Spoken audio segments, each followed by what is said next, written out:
오늘 이 귀한 말씀 다시 한번 우리 마음속에 소망되는 말씀이 되기를 소원합니다. 오늘 말씀은 지금 이스라엘 백성들이 바벨론의 포로로 잡혀가기 전에 이사야가 미리 예언했던 말씀이죠. 그래서 너희가 이 하나님의 심판으로 말미암아 멸망당하지만 그것이 끝이 아니라 너희를 사랑하신 하나님이 다시 회복시켜 주실 것이다. 이런 은혜를 위해서 주신 말씀입니다.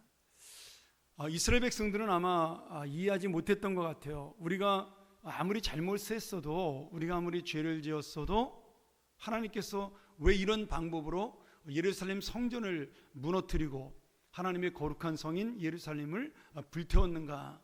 그것도 하나님을 모르는 이방 백성 바벨론, 우상을 섬기는 나라를 통해서 왜 하나님께서 하나님의 거룩한 백성들을 심판하시는가? 그런 어려움과 고통 속에서 이스라엘 백성들이 하나님의 뜻을 이해하지 못하고 힘들어 했습니다. 우리가 이스라엘 백성처럼 우리가 죄를 지었던, 잘못했던, 아니면 하나님의 어떤 뜻이 있는지 모르겠지만 살다 보면 갑자기 인생의 어려움을 만날 수가 있는 것이죠. 지금 강원도하고 우리 전라도 쪽에 일어나는 화재도, 산불 화재도 마찬가지라는 생각이 들어요. 거기에 살고 있는 사람들이 무슨 죄가 있고 그분들이 어떤 잘못을 했길래 그렇게 어려운 일을 당해야 되는가? 저는 지난번 강릉에 산불 났을 때도 좀 놀랬지만 미국에서 보던 그 산불을 우리나라에서도 이제는 심심치 않게 볼 수 있는 것에 대해서 굉장히 무섭고 떨리기도 합니다. 물론 이제 이것이 이상기온 때문에 나타나는 현상이다라고 그렇게 이야기하지만 또 그 안에 그것 때문에 생명을 잃기도 하는 많은 사람들, 또 이번에는 정말 수십 명의 생명이 아까운 그런 인생을 달리하는 그런 역사도 있었지만, 그런 속에서 왜 하나님께서 이런 일들을 이 나라에 임하게 하시는가? 저는 그런 생각을 한번 해보게 되었습니다. 왜 우리의 길을 가다가 막히게 하고 내 인생을 답답하게 만드는가? 아마 이스라엘 백성들도 자신들이 망하고 포로로 잡혀가면서, 저는 그 포로로 가는 길 가운데 한 달 가까이 이렇게 가지 않았겠습니까? 그 끌려가는 가운데 아마 수도 없이 많은 그런 생각을 했을 것이라고 생각이 들어요. 내가 왜 이 지금 상황 속에서 이렇게 포로로 저들에게 잡혀가야 하는가? 나는 다시는 고향 땅으로 돌아올 수 없는 그러한 존재인가에 대한 그런 생각들을 하면서 아마 마음의 절망과 낙심을 가지고 그들은 예루살렘을 떠나서 바벨론의 포로로 잡혀갔을 것입니다. 그리고 하나님께서 우리를 왜 이렇게 하시는가? 아무리 우리가 죄를 지었어도 이렇게까지 하실 필요가 있는가에 대한 그런 의문들을 가지고 또 전한 선지자도 있었죠. 그런데 오늘 하나님께서 이사야 선지자를 통해서 그런 이스라엘 백성들의 마음속에 내가 너희들을 사랑하기 때문에 이런 고난과 아픔을 주신 것이다, 이런 재앙을 주고 이런 심판을 주신 것이다, 이렇게 말씀하시면서 지금 너희들에게만 이 심판이 너희들이 끝나는 인생이 아니라 다시 사는 인생이다, 이 말씀을 오늘 이사야 43장을 통해서 우리에게 주고 있는 것입니다. 그리고 이스라엘 백성이 회개하고 돌아왔을 때 놀라운 하나님의 약속은 70년 만에 이루어지는, 우리가 여러 번 주일 설교를 통해서 들었지만 그런 약속들이 이루어진 것을 볼 수가 있었습니다. 이스라엘 백성들이 하나님의 심판을 만나고 재앙을 만났을 때 그들이 본 하나님은 두려워하는 하나님이었어요. 무서운 하나님이었고 공포의 하나님이었고 보기만 해도 떨리는 그러한 하나님이었습니다. 그래서 이사야가 지금 이스라엘 백성에게 하나님의 소망을 주면서 그들이 가장 먼저 한 말이 뭐냐면 두려워하지 말라, 이렇게 말을 시작하고 있는 것이죠. 이 두려워하지 말라는 것은 지금 단순히 어떤 상황 속에서 이 어려움을 두려워하거나 내가 당한 고난 속에서 그것을 두려워하라는 것이 아니라 그들이 처한 이 상황을 주신 하나님을 보면서 우리가 이 하나님의 심판을 만난 것에 대해서 두려워하지 말라라는 그런 말씀이 담겨져 있는 것입니다. 오늘 전에는 하나님께서 너희들을 심판하고 너희들의 죄악을 대해서 징계하는 그런 하나님이었지만 이제 너희들이 회개하고 다시 주 앞에 돌아올 때 이제는 사랑의 하나님으로 함께 하시기 때문에 두려움이 아닌 소망으로 이 하나님을 바라볼 수가 있는 것이다. 지금 이사야는 이렇게 이스라엘 백성에게 위로와 그리고 소망의 말씀을 주시고 있는 것이죠. 저는 그래서 오늘 이 말씀을 통해서 이 말씀 하나를 통해서 하나님을 정말 우리를 어떻게 사랑하시는 하나님으로 표현하고 있는가, 또 우리를 얼마나 하나님께서 이해하시고 우리를 위해 준비하고 계시는가, 이 말씀을 통해 잠깐 살피면서 우리 마음속에 좀 소망을 갖고자 합니다. 우리를 사랑하시는 하나님은 어떤 하나님일까요? 1절을 보면 이렇게 되어 있어요. 야곱아 너를 창조하신 여호와께서 지금 말씀하신다. 이스라엘아 너를 지으신 너를 지으신 하나님께서 말씀하신다. 지금 연속으로 앞에서는 창조하였고 뒤에서는 지으셨다, 이렇게 표현하고 있습니다. 여기 창조했다란 말은 이 바라라는 히브리어죠. 이 말은 창세기 1장 1절에 태초에 하나님이 천지를 창조하시니라, 그때 썼던 말입니다. 없는 것에서, 무에서 유를, 없는 것에서 있는 것을 만들어내신 전능하신 하나님의 은혜를 말씀하고 그 하나님의 능력을 말씀하는 것, 그것이 바로 창조하시는 하나님이에요. 지금 우리에게 아무 소망도 없는 것처럼 보이고, 그리고 우리에게는 어떤 것도 기대할 수 있는 것이 없는 것처럼 보이지만 하나님은 아무것도 없는 것에서 이 세상을 만드시고 우리를 창조하신 것처럼 너희 마음속에 소망을 새롭게 일어나게 하시고 회복시켜 주시고 새로운 소망을 일으켜 주신다는 의미로 창조하신 하나님을 설명하고 있는 것이죠. 그 뒤에 나오는 너를 지으신 이가 하나님이다, 이 표현은 조금 다른 표현입니다. 이것은 야짜르라는 히브리어인데, 토기장이가 흙을 빚어서 아름다운 도자기를 만드는 것을 지었다, 이런 표현을 쓰고 있습니다. 그러니까 우리가 볼 때는 어떤 예술품을 만들 때 쓰는 단어가 바로 이 야짜르, 지으시니라는 표현이 되겠습니다. 이 다시 지으셨다. 여러분, 지금 무에서 유를 창조하신 하나님이 창조해 놨더니 우리가 우리 자신의 인생을 죄로 망가뜨렸어요. 그래서 깨어진 그릇이 되고 우리는 무너진 돌담이 되고 부서진 바위가 되고 그저 흙조가리가 불과한 그런 연약한 인생이 된 것이죠. 근데 하나님께서는 그런 우리를 다시 붙드셔서 어떻게 만드신다고요? 아름다운 도자기처럼 우리를, 토기장이가 그것을 불에 굽고 그것을 다시 빚음으로 인해서 우리를 아름다운 그런 예술품으로 만들듯이 하나님이 망가진 우리의 인생과 찢겨지고 상한 나의 심령, 깨어진 우리의 마음들을 다시 회복시켜 주시고 아름다운 것으로 만들어 주신다. 이것이 바로 나를 지으신 하나님의 은혜입니다. 우리가 그 도자기를 만드는 모습을 아마 TV에서 종종 보시지 않았습니까? 옛날에 그 뭐 사랑과 영혼인가요? 저 한 30년 전에 유행했던 그 영화에서 보면 그 여자 주인공이 그 그릇 만드는 장면이 지금도 명장면으로 남아 있는데, 거기에 보면 그 그릇을 돌리면서 그 흙덩어리가 아무것도 아닌 것이 아름다운 그 자기로 변하는 모습을 보면서 아, 정말 신기하다, 그런 생각을 우리가 하지 않습니까? 그 도자기를 만들 때 가장 어려운 것이 이 동그랗게 만드는 거라 그래요. 이 손으로 돌려가지고 예전에는 그것을 이제 발틀로 해가지고 이렇게 제가 한번 봤더니 이 발틀로에서 이렇게 돌렸었는데, 제가 그 가마 굽는 곳에 한번 구경을 갔었는데, 예전에는 그렇게, 지금은 이제 기계로 그것을 모터로 돌리지만 예전에 사람이 그것을 발로 이렇게 돌려서 그것이 돌아가게 만들었습니다. 그러니까 철저하게 처음부터 끝까지 이 장인이 정말 균형 있고 일정하게 그것을 도려야지만 그 그릇이 똑같은 모양의 동그란 그릇이 나올 수가 있는 겁니다. 지금은 기계로 돌리니까 모터로 돌리기 때문에 일정한 속도가 나오지만 예전에는 사람이 돌리기 때문에 지금처럼 정확하지가 않아서 정말 실력 있는 그 공예 그 도자기를 만드는 장인만이, 그러한 토기장이만이 그렇게 아름다운 도자기를 만들 수가 있었습니다.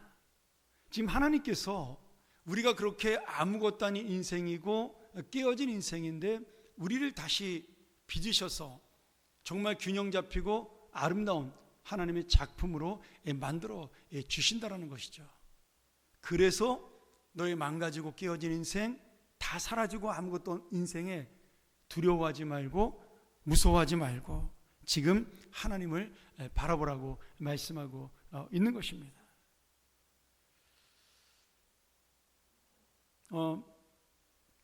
어제 뉴스에서 이렇게 불이 나는, 그래도 다행히 아까 오후에 뉴스를 다시 한번 봤더니 이제 거의 다 불길이 잡혀서 거의 90%, 95% 지금 불길이 잡히고 있다, 그런 반가운 소식도 들었습니다.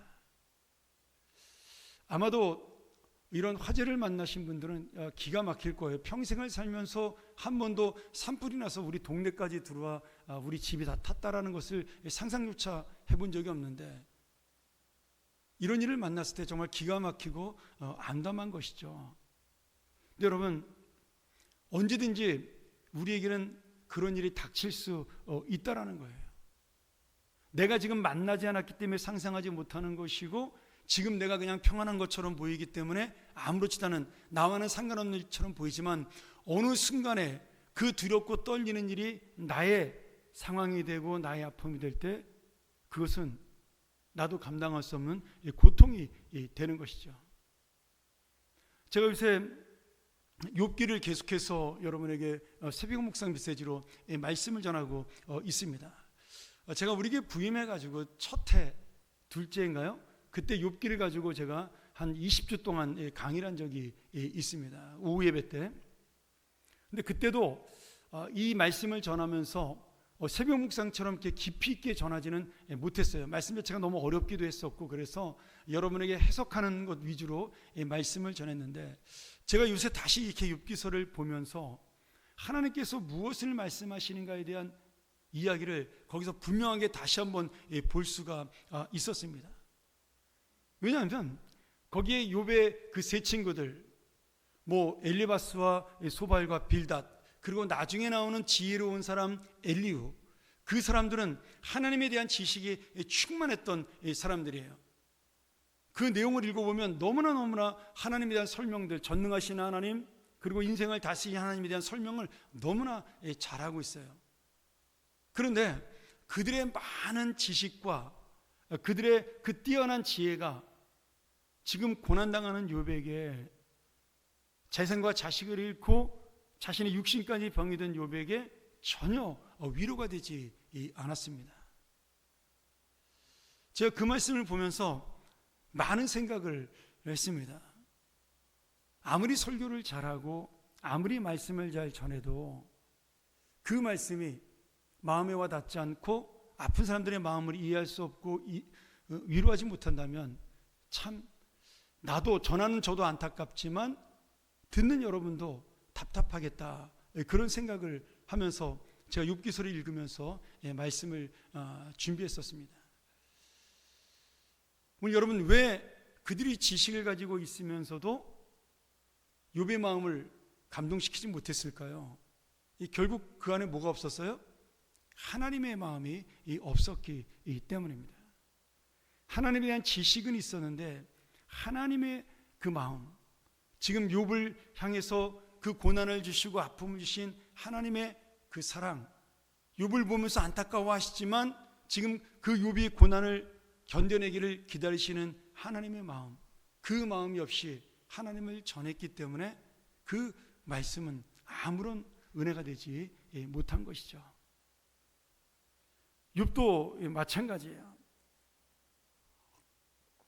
그도 말씀을 읽어보면 너무나 하나님에 대한 지식을 잘 알고 있습니다. 그리고 계속해서 하나님에 대한 고백을 하고 있어요. 하나님은 전능하신 분이고 나를 이 땅에 있게 하신 분이고 우리의 생명을 책임지는 분이고 뭐 내 모든 것의 주인 되시고 굉장히 많은 고백을 합니다. 그런데 자기한테 주시는 고난에 대해서는 욥이 전혀 이해하지 못합니다. 제가 욥기 27장 28장 보면서 은혜 받은 것을 잘 적어놨어요. 여러분하고 한번 금요일에 때 다시 한번 이 말씀 가지고 은혜를 나눴으면 좋겠다, 그런 마음이 들어서. 그러니까 이게 참 그렇다라는 거죠. 저도 그랬지만 어려움이 닥치면은 나한테 닥칠 때 그것이 어려움이지 남이 닥친 어려움은 나의 어려움은 아닌 거예요. 잠깐은 내가 그를 위로하고 나도 슬플 수도 있고 나도 힘들 수 있지만 시간이 지나면 당한 사람이 아닌 그런 당사자가 아닌 이상은 잊어버리게 되어 있습니다. 그런데 오늘 이 이사야가 주는 하나님의 위로는 그것이 아니라는 거예요. 하나님은 그것을 기억하고 함께하고 있다라는 거죠. 그래서 어느 순간 그것이 10년이든 20년이든 아니면 지금 이스라엘 백성처럼 70년이든 하나님께서는 반드시 그 영혼을 회복시켜 주시고 다시 창조하시는 것처럼 그 없는 소망까지도 만들어주시는 하나님 되신다라고 오늘 분명하게 선포하고 있는 것입니다. 오늘 그런 의미로 저는 2절 말씀이 굉장히 저에게 와 닿았습니다. 하나님이 나를 구속하였고 나를 지명해서 불렀다. 여기 구속이란 단어를 일부러 지금 하나님이 구원하셨고 이렇게 쓰지 않고 구속이란 단어를 썼습니다. 이 구원이라는 단어가 굉장히 많은 뭐 여러 가지 단어로 표현이 되고 있죠. 뭐 영어에서도 그래서 salvation이라는 단어를 쓰기도 하고 deliverance라는 단어를 쓰기도 하고 아니면 뭐 또 다른 단어를 쓰기도 하지만 우리 한글도 마찬가지입니다. 구원, 구속, 속량, 대속 뭐 여러 가지 뜻으로 많이 사용하고 있습니다. 근데 오늘 이 여기 나오는 구속이라는 단어가 가장 정확한 뜻이죠. 이것이 히브리어로 가일이란 말인데 내가 너를 값을 주고 샀다라는 뜻입니다. 그래서 지금 예수 그리스도의 십자가 은혜가 무엇이냐? 예수 그리스도의 피값으로 우리를 사신 게 바로 구원입니다. 지금 하나님께서 내가 너를 구속하여 불렀다라는 것은 내가 너를 샀다라는 거예요. 지금 죄와 고통 속에 있는 너를 내가 사서 이제는 평화와 위로와 소망으로 함께 해주신다라고 말씀합니다. 물론 이 말씀은 예수 그리스도의 십자가 은혜까지도 미리 말씀하시는 그러한 예언의 말씀이기도 한 것이죠. 그 대가가 뭐예요? 그 구속의 열매가 뭐예요? 예수님이 죽으심으로 예수님은 우리의 죄를 대신해서 죽으셨지만 그 값으로 산 우리는 예수님 대신 하나님의 자녀가 되었다라는 것이죠. 그래서 이 지명하여 불렀다라는 말씀이 굉장히 중요합니다. 지명해서 불렀다라는 것은 그냥 아무개야 이렇게 부른 것이 아니에요. 수많은 사람 중에서 나를 꼭 집어서 내 이름을 부른 것입니다. 그냥 우연히 부른 게 아니고 하나님께서 많은 사람 중에 마치 추첨해가지고 이렇게 한 명을 뽑은 그런 행운이 아니라 하나님이 오랫동안 생각하고 하나님이 기억하시고 계셨다가 그를 특별히 선택해서 불러 주신 겁니다. 그것이 바로 지명이에요. 오늘 여러분 우리를 지명하신 이유는 우리가 무슨 뭐 대단한 사람이 되거나 대단한 일을 이루기 위해서 우리를 지명하신 것이 아니죠. 그냥 하나님의 소유된 자녀, 하나님의 거룩한 백성으로 삼기 위해서 우리를 불러주셨다라고 말씀하고 있는 겁니다. 이 말씀에 여러분 가장 큰 중요한 은혜는 뭐예요? 내가 어떤 상황에 있든지 내가 어떤 환경과 어떤 고난에 있든지 우리는 하나님의 구원을 입은 하나님의 사랑하는 자녀요 하나님이 지금도 우리를 관심 갖고 돌보시는 주님의 사람이다. 이것을 강조하는 말씀입니다. 지금 포로 가운데 있는 이스라엘 백성이 무슨 소망이 있겠어요? 누가 그들을 사랑하고 누가 그들을 존귀히 여기고 누가 그들을 알아주고 그들을 예뻐하겠어요? 그런데 지금 하나님께서 그들을 붙들고 있다는 것을 정확하게 내가 너희를 지금 알고 있다는 것을 말씀하고 있는 겁니다. 여러분, 우리가 바로 그런 은혜를 받은 자라는 것이죠. 그래서 욥은 나중에 하나님의 말씀을 듣고 욥기 41장 42장에 하나님이 어떤 분인지를 깨닫게 돼요. 고난의 이유는 몰라요. 내가 왜 이렇게 어렵고 힘든 일을 당하는지도 잘 모릅니다. 이해되지도 않아요. 그런데 하나님은 살아계시다는 사실 하나로 모든 문제가 마음속에서 해결이 됩니다. 여러분 잘 보셔야 돼요. 욥이 아들을 또 10명, 딸을 10명 낳아서 해결된 게 아니에요. 그의 재산이 갑절이 2배가 되어서 해결된 것이 아니에요. 이미 그렇게 하나님이 모든 축복을 다시 주시기 전에 욥은 하나님이라는 존재 자체에 대해서, 하나님이라는 그 놀라운 전능하신 분에 대해서 그 마음에 받아들이는 믿음이 생겨났다라는 거예요. 나는 잘 모르겠어. 난 이해가 안 돼. 근데 하나님은 살아계시대. 근데 하나님은 전능하신 분이야. 그 하나님은 지금 나하고 함께 계시는 분이야. 이것을 깨닫는 그 순간에 욥이 지금까지 살아왔던 모든 인생의 고난은 다 눈 녹듯이 사라지고 자신 속에 있었던 원망과 불평과 아픔도 다 사라지게 된 것입니다. 사랑하는 여러분, 욥이 받은 이 은혜가 바로 우리의 은혜가 되기를 축원합니다. 이스라엘 백성이 70년 동안 기다렸던 이 은혜가 그들에게 약속으로 임했을 때 하나님은 그 약속을 지키신, 우리를 지명하여 부르신 하나님인 줄 믿습니다. 우리나라를 보면서 많은 분들이 이 걱정을 하고 이 설상가상으로 화제가 나고 미국에 이상한 사람이 대통령이 돼서 지금 전 세계가 지금 혼란에 빠지고 정말 어려움들을 겪고 있습니다. 우리는 참 이해할 수가 없잖아요. 왜 이렇게 하나님께서 이 세상을 힘들고 복잡하게 만들까? 저도 잘 모르겠습니다.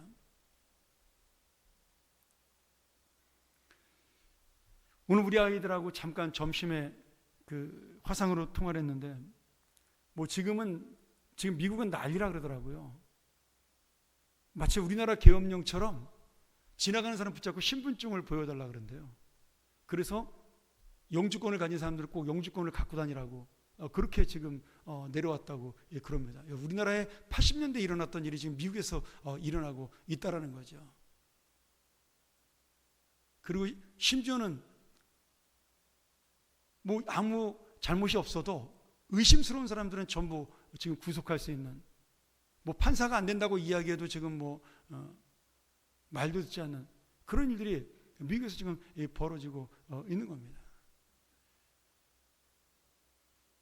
여러분, 하나님께서 왜 이런 일들을 벌어지게 해서 아픔을 줄까요? 왜 세계가 전부 이렇게 몸살난 것처럼 힘들게 하실까요? 우리는 우리 아픔 가지고도 건드기 힘든데 전쟁은 여전히 끝나지 아니하고 계속해서 세계의 경제는 점점 힘들어지고 우리나라는 그 경제의 여파 속에 또 정치까지 힘들어서 사람들이 고통을 당하고, 여러분은 잘 모르시겠지만 우리 교회 주변에 있는 식당들이요, 제가 밤에 저녁을 먹으러 나가면 사람이 하나도 없습니다. 낮에만 손님들이 많고요, 밤에 거의 손님들을 찾아보기가 어려워요. 여러분, 그러면 이 동네 주변에 있는 가게 렌트비가 얼마나 비싼데 점심 식사 함께 해가지고 그 렌트비를 내고 직원들 월급 주고 운영이 될까요? 그 걱정이 될 정도로 지금 장사가 어렵습니다. 그런데 우리는 지금 이렇게 어려움과 아픔을 겪고 있지만 또 시간이 지나면 이 사실이, 이런 어려움들이 눈녹이 사라지면서 아무 일도 없었던 것처럼 금방 또 경제가 회복되고 정치가 다시 안정되고 세계가 또 평화로워지는 그런 날이 또 오기도 하는 겁니다. 우리가 볼 때 지금 당장은 넘어지고 쓰러지고 아프고 힘들고 그러는데 시간이 지나서 돌아보면 또 아무것도 아닌 일처럼 바뀌는 것이 또 이 세상의 이치이기도 한 것이죠. 그런데 오늘을 견딜 수 없는 것이 우리의 마음이라는 거예요. 저는 그래서 오늘 이 이사야서의 말씀을 보면서 우리가 좀 넓게 봤으면 좋겠다라는 생각이 듭니다.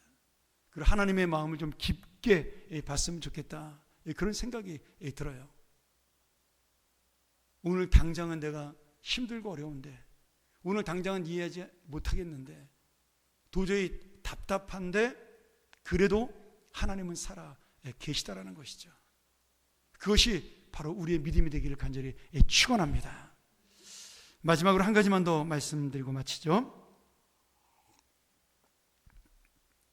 하나님의 사랑을 받고 지명을 받아서 오늘 구속된, 값을 치고 하나님의 치르고 자녀가 된 사람은 어떤 인생으로 하나님 지켜주신다라고 2절에 약속하시고 있습니까? 한번 2절 한번 다시 한번 같이 볼까요? 내가 물 가운데로 지날 때 내가 너와 함께 할 것이라. 강을 건널 때 물이 너를 침몰하지 못할 것이며, 내가 불 가운데로 지날 때 타지도 아니할 것이요 불꽃이 너를 사르지도 못하리니. 여러분, 이 말씀을 잘 보시면 하나님의 자녀도 지금 침몰할 수 있다라는 거예요. 하나님의 자녀도 불 가운데로 지나가는 아픔이 있을 수 있다라는 거죠. 우리가 물 가운데로 빠져들어갈 수 있다라는 거예요. 불같은 시험을 만나 고통을 당할 수도 있다라는 거죠. 우리가 특별한 존재가 아니라 하나님의 자녀로서는 특별하지만, 그런 어떤 이 세상의 고난을 당할 때 특별한 존재가 아니라 우리도 그런 아픔과 고통 속에 들어갈 수 있다는 사실을 분명하게 말씀해주고 있는 겁니다. 그래서 이런 일을 만나면 정신도 없고 힘들고 어려워서 하나님을 생각할 시간도 깨달을 시간도 잘 없습니다. 그냥 빨리 힘든 것만 지나가길 바라는 것이 우리의 이 마음입니다. 그런데 하나님께서는 너를 보호하시고 너를 지켜주신다라고 약속해 주십니다. 내가 물속에 빠지는데 침몰하지 아니하고, 내가 불 가운데 지나가는데 타지 않는다라는 거예요. 물론 상징적인 표현이죠.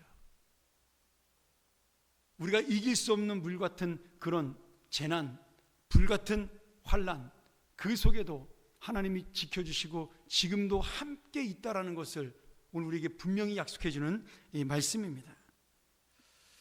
그래서 결국 이 모든 인생의 고난 속에 하나님께서 어떻게 우리를 인도하시냐, 우리가 읽진 않았지만 7절 말씀에 이렇게 말씀합니다.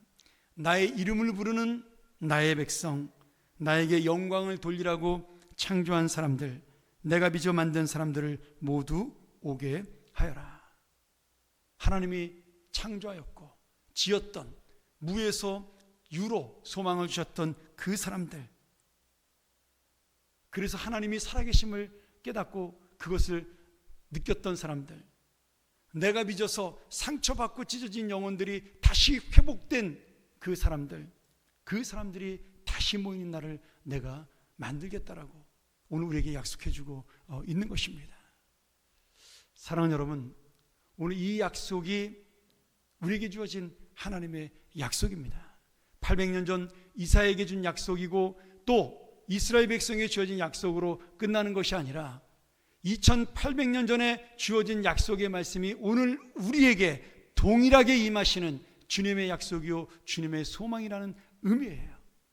그래서 우리는 다시 한번 이해하지 못해도, 깨닫지 못해도, 힘들어서 아무 생각이 나지 않아도, 그래도 하나님은 살아계시고, 그래도 하나님은 나를 사랑하시고, 그래도 하나님은 나와 함께 있다라는 소망으로 오늘도 우리가 우리의 인생을 살아나가기를 간절히 축원합니다.